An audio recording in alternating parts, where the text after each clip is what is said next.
लकमी के चाही पाउडर राजा जी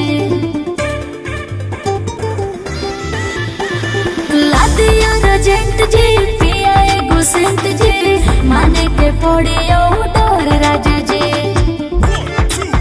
पहले चांदी का सिक्का चलता था, पहले चांदी का सिक्का चलता था, अब चल गया जलिया नोट जमाना बदल गया, अब चल गया जलिया नोट जमाना बदल गया।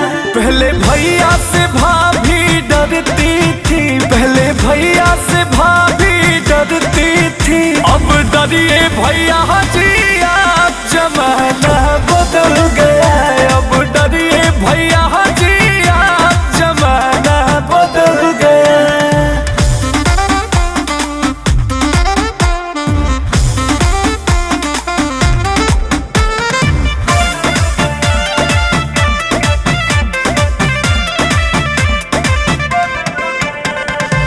हर रही है ऊपर अब तो मरद रही है नीचे, चलो मन लादी भर लेके लूगा पीछे।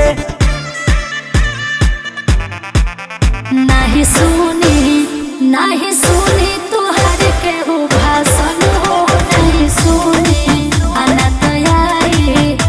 तो आई पुलिस प्रशासन हो, ना तो आई।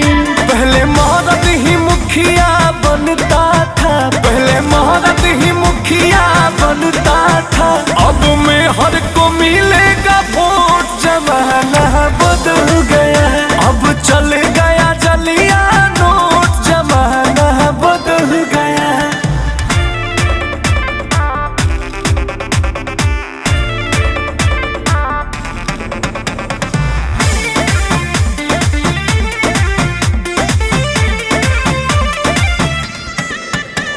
साल से घूमी मौगी अब तो बानी के डबल छोटी, आ जिंदगी भय अंकुश राजा बेलत रहा रोटी। अब चलल बने का चलना हो, बस चलो मन कहल जौन कहेली तो हर जनाना हो, मन कहल। पहले महारत का नियम चलता था, पहले महारत का नियम चलता था, अब जाएगी महिला